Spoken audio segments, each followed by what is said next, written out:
is The Magnet. Hello, you're welcome to this week's edition of The Magnet. The Magnet is a program where we parade professionals from diverse fields. Today won't be an exception. Let me ask this rhetorical question. Do you know your rights? Do you know there are certain rights that should not be infringed upon? Have you ever experienced any situation where your rights, or you think your right, has been infringed upon? Where we have a body who ensures that every citizen of this great country rights are protected. And we have such a person here in the studio, an erudite scholar. Before I unveil him to you, let's know who he is. Let's bring you the citation. When we come back, you bet it will be an interactive session. Some of the things you didn't know before, you have an opportunity of knowing them today. We'll be back shortly. Mr. Lucas Bawofulu Akoejo is a lawyer with over 30 years of experience in human rights and international law. He is a director with National Human Rights Commission and coordinator of Lagos State, among others. Lucas B. Akoejo's academic and professional career started in Obafemi Awolowo University, Ile-Ife, Nigeria, where he studied law at the prestigious law faculty and graduated in 1992, following which he attended the Nigerian Law School, Victoria Island, Lagos, Nigeria, and completed the legal practitioner's course and was called to the Nigerian bar in 1993. He also obtained master's degree in law, Master of Philosophy in Law, and Doctor of Law at Obafemi Awolowo University. He worked in several high-profile and law firms before taking up appointments with the National Human Rights Commission in the year 2000 due to his passion for human rights and justice. He was the pioneer NHRC coordinator in Ekiti State when the office was opened in the year 2013 and held the position until he was posted to Lagos as the zonal coordinator, Southwest Zone, in 2015. In the year 2010, he was selected for Chevin Fellowship Award by the Foreign and Commonwealth Office of the United Kingdom. The fellowship gave him the opportunity to attend an intensive course on implementing Human Rights Convention and take master's degree courses at the School of Law, University of Nottingham, United Kingdom. He attended sessions at the United Nations office in Geneva, Switzerland, and also visited the office of the High Commissioner for Human Rights in Geneva to learn about the international human rights system and UN Convention and system. He has attended several local and international conferences as resource person and participant, and have written several conferences and research papers on international human rights and humanitarian law with particular focus on Nigeria. He was a member of the Lagos State Judicial Panel on SARS and Police Brutality, NSAS panel. You're welcome back. This is The Magnet.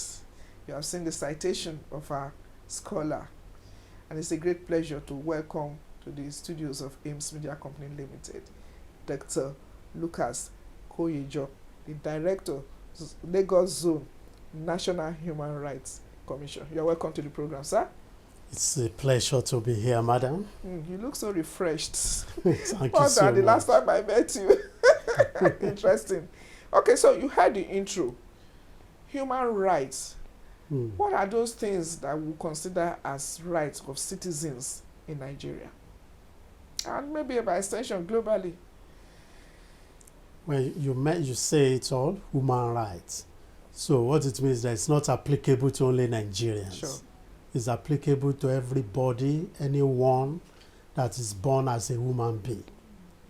So every human being have human rights. Those are rights that are called inalienable rights. Rights that are born, they are born with you. As you have, the day you are born as a human being, you automatically have those rights. Okay. It's not rights that are given to you. It's earned. It's earned by virtue of being a human being. Exactly, that's all. Very interesting. Okay. Of course, it's now entrenched in books, in the documents like the Nigerian Constitution, like the International Bill of Rights, talking about the Universal Declaration of Human Rights, Okay. and the International Covenant on Economic and Social Rights. We have the International Covenant on Civil and Political Rights. Interesting. All those international documents and our own domestic ground norm, which we call the Constitution, only serves The laws to and code, ethics. exactly, to document it. Okay. These documents are not the one that give us the rights. The rights are ours as human And beings. they are inherent. Inherent. Okay. Thank you, Interesting, yes. But you know, how much of our rights do we know as citizens of, let's say, Nigeria? Not to even talk of the citizens of the various countries. I believe Nigerians actually know their rights. Realizing those rights and enforcing the rights are another thing. Nigerians, they are actually aware of their rights. But the problem is empowerment and enforcement of the rights. Because the rights on their own may be denied, the rights may be violated, there may be abuse of those rights. But if you don't have the power to enforce your rights, you are not empowered to stand on your rights, it may appear as if you don't have the rights. That's the question, that's the issue. Because they don't know what constitutes their own right or the right that are inherent, so they get abused and the rights are infringed. So what are you doing about that? I don't believe there is that they don't know. Because those rights, just like you have right and wrong. So when somebody is doing a wrong thing to you, you actually know. But you may be powerless at some point to do something about it. That's not the that issue. you don't know. Okay. So that is the issue. Okay. You know, being powerless, you know, some people don't even like going to court to say, justice system in the country to take forever. I will spend money and all that. Same for the right we are talking about. So how do you ingrain that into them to be able to know their rights and do the right thing? Well, just like you said, the first thing is to know your rights. Like I said, that Nigerians know their rights, but it's not as if they know all their rights. Good. You may know some of your rights, but you may not know the extent of your rights. You may not even know the limits of your rights, because every right also has limitation.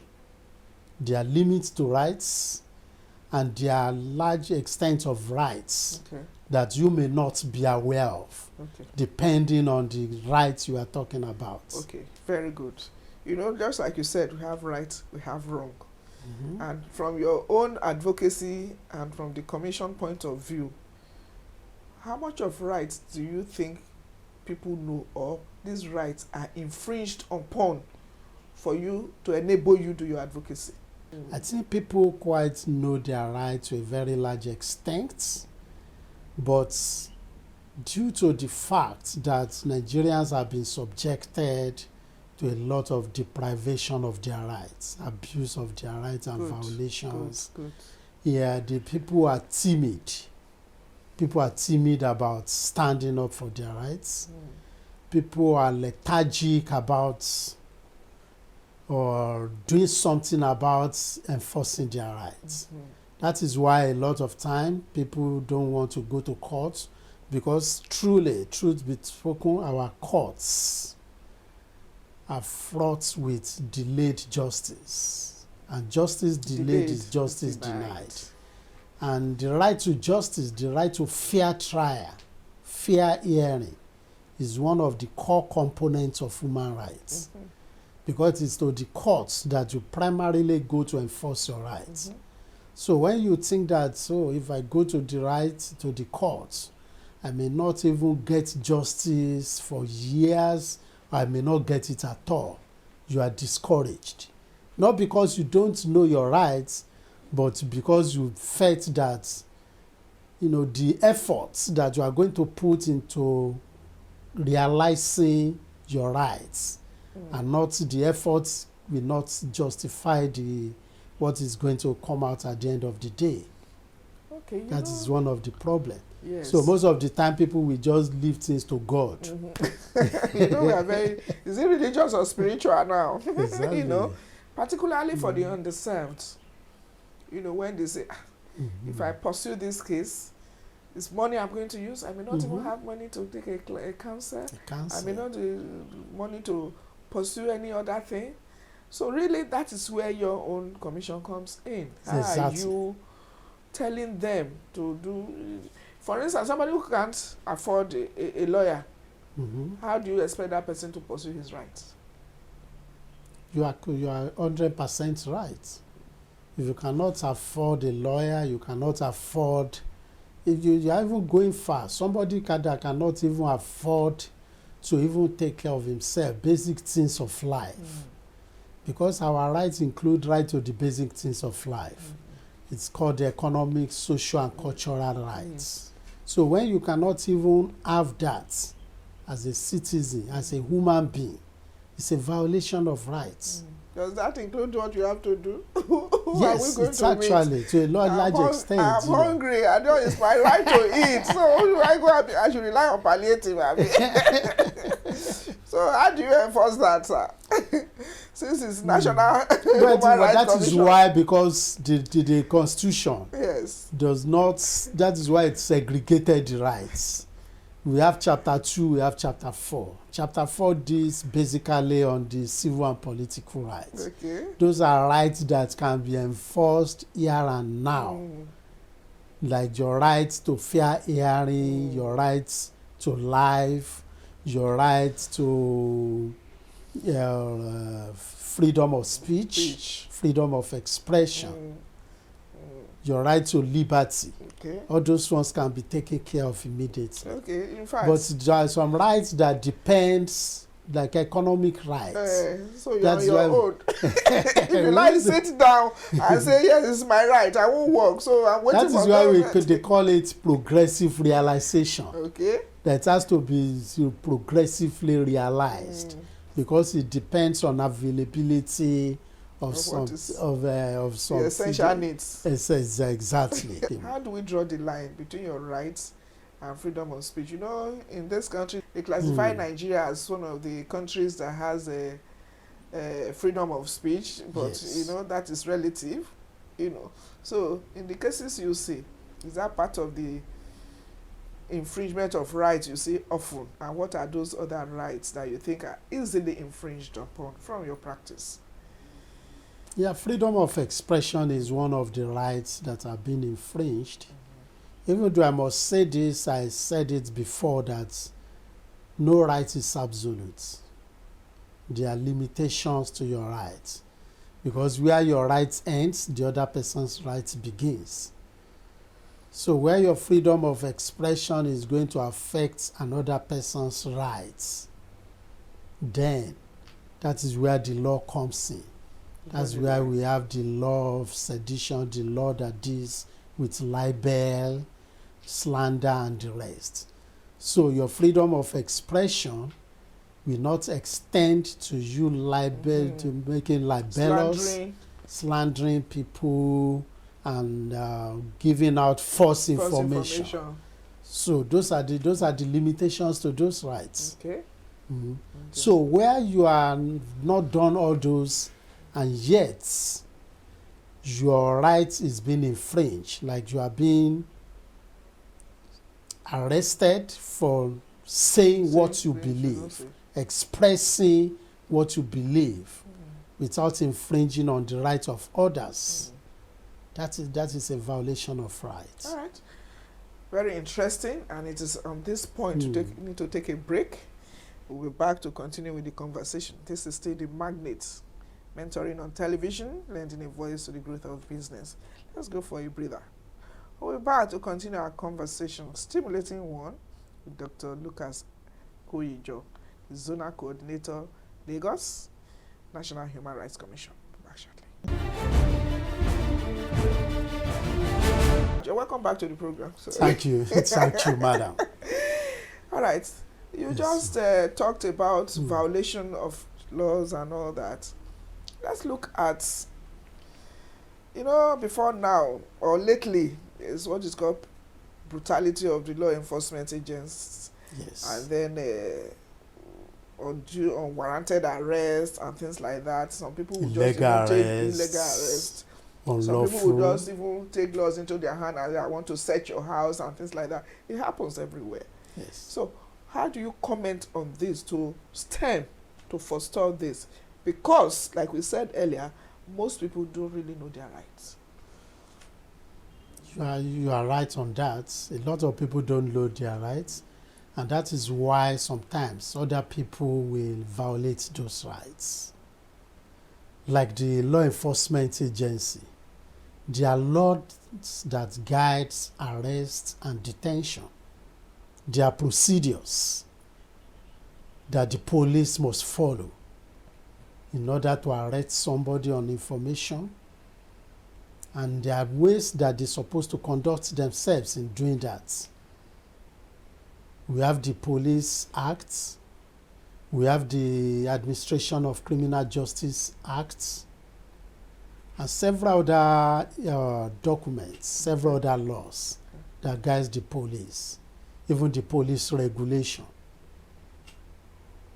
But we found that the police sometimes, even though I must say that the tide is coming down a little, maybe after the end SARS protest. And some kind of punishment when they err, because you see a lot of dismissal now Dismissal, and demotion. yes, yeah. Even though people are still saying that it's not enough, It's not effective enough. it's not effective enough. The abuse is still going on. You still go on the road, you see police collecting money, extorting money. People are still being arrested and being detained and being extorted before they are released. Like we say, bail is supposed to be free. Now, in fact, you go to the police station, you see bail is free. Which means that they are even putting that you have the right to bail, which you are not supposed to pay for, which means you have the right. So when they ask you for money, it's a violation of that right to bail, which is happening. Okay. So if you know your right, you can say, no, see what is written there, bail is free. There's some police will throw you in. Okay, stay here. That is why we are going. That Okay, despite that, the violation still happens. Because there is what we call the impunity. Yes, impunity. Impunity. Of some of them. Exactly, the bad eggs. But mostly impunity happens when there's no accountability. And we put that one at the direct doorstep of Those in charge. the whoever is in charge. Okay, and talking about whoever is in charge, you are in charge of Human Rights Commission. Yes. What is the working relationship with you and this law enforcement agency so that these abuses and infringements can be reduced to the barest minimum? Do you have such relationship? Yes, in Lagos State, we have very good relationship with the Nigerian police. Okay. The present commissioner of police, I will commend him. There's no time that we go there that our cases are not treated with dispatch. Yes. And he has been doing a lot to rein in abuses, to rein the tendency of the officers to abuse, to violate rights. Okay. Has been doing his own bits to make sure that people's rights are respected. Sometimes you see mob action. They think somebody has done something and then there's an immediate Jungle justice. justice. Yes. We call it jungle justice. Is that under your purview? Yes, it is. Should that be encouraged? No, that's a serious. That's like giving rein to our state of nature. That's what is called jungle justice. Because that is when somebody is being accused of doing something, is supposed to be given proper trial. Okay. The proper trial is that whoever is accusing comes with proof. And their bodies, their agents, their courts that are set up to do that, not people on the streets. Okay. And now, from your practice, what are those common human rights that have been infringed upon and abused? And how do you want to lend a voice to all those things to align us, to tell us to know our rights? Right now, the common abuses that we've been having a lot of complaints about are basically about 3, mainly. First of all, we have the rights, domestic violence. Okay. Is very prevalent now. At least, not that it's prevalent, I don't believe that it's more than it has been more before. reported. It's more being reported. People are coming forward, both men and women. Yes, both men and women. Of course, the women are more than the men anyway, But men too are coming forward to report. And even the domestic staff too. It affects the domestic staff Exactly, too. domestic staff, Mhm. domestic servants in the house, they are being abused. Now, those ones are even worse because sometimes they are, unless a third party see what is happening to them and report, most of the time it gets unreported. Okay, you have been able to tell us the most reported cases. You told us there are 3. What are the Yes. other 2, sir? The other 2, apart from domestic violence, it has to do with employment issues. I have a lot of people coming forward. People are being employed, they are not being paid. People are being laid off without being paid their entitlements. And this is generating a lot of human rights violation in the society. And What just do you like do I about that? mentioned, Do you enforce? Do you correct? yes, we do. Okay. We go to the company, the institutions concerned, and we tell them, you cannot, somebody cannot work for you for months, for even years, and just tell the person to go. It's a serious violation Those of are rights. people that know their rights. Those Exactly. who don't know, they will just let And it people that are aware of where Where to to go. go.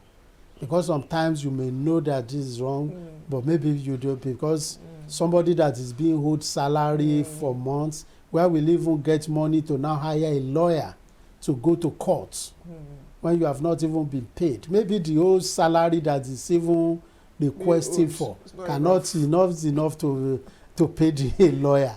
You know, so that is why institutions like ours is there for them. The third one has to do with the police that we mentioned. Okay. Illegal arrest, detention, harassment, Inducement. brutality, extortion. Those are the third. That's the third one. What is your advocacy to correct the warped narrative for the female, the girl, and the women?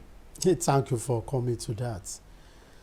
Because that is the core of what we are doing now within this period. All right. The violence against women and girls, where we are going to be going to town and talk to people and sensitize them on the rights of women and girls.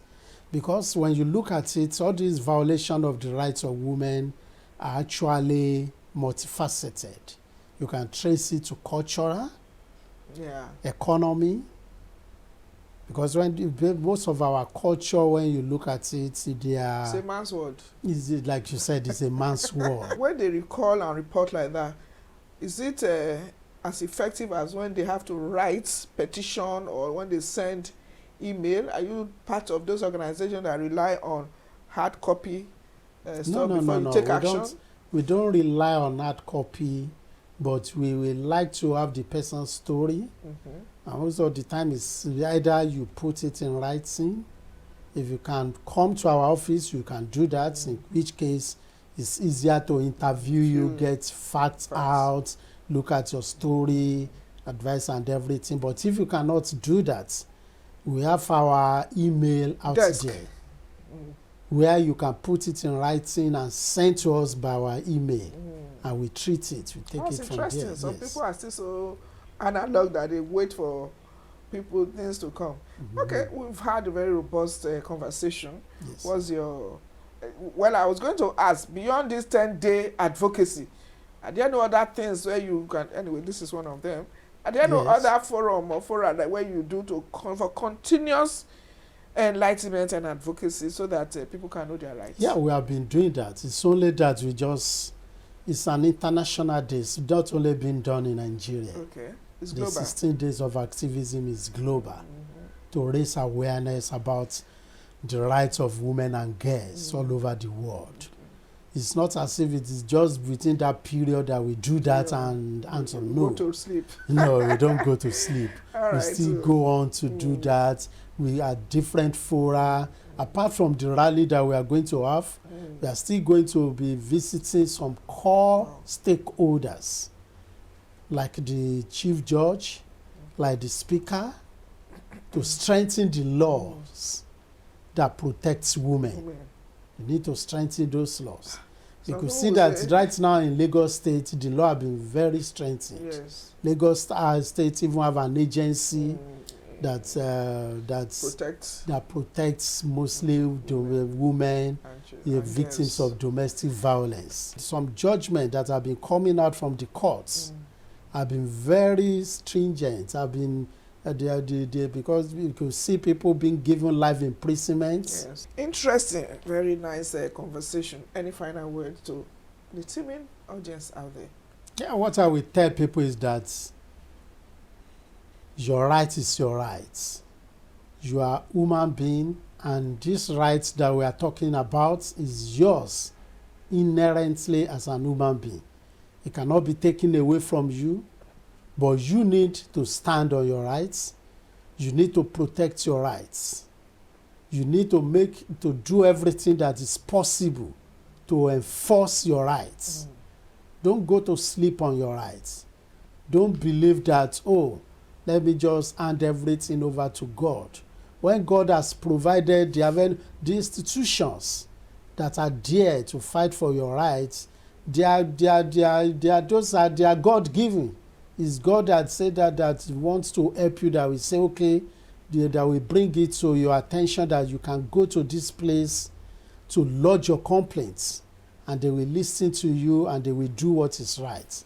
Something has to be done. We have to take steps, and it starts with you. Thank you very much. Thank you, ma. It's You are been welcome. Dr. Lucas Koijo, the Lagos Zonal Coordinator of National Human Rights Commission. Thank you so much for coming. You are welcome. As a It's token my from pleasure us, to be this here. is a literature, a book that we want to give to you. Oh, 40 years of beautiful. writing. Thank you so much. Thank you. Yeah. Thank you, madam. That's mentoring on television, lending a voice to the growth of business. Are you somebody who wants to also take on the advocacy of ensuring or entrenching human rights for the citizens? You have heard it from our guest, our magnate, our mentor of the week. Until the same time next week, when we shall bring you another equally erudite scholar, a professional, a veteran on different fields, we say, keep watching the magnets, keep lending a voice to the growth of our business. Until then, bye for now.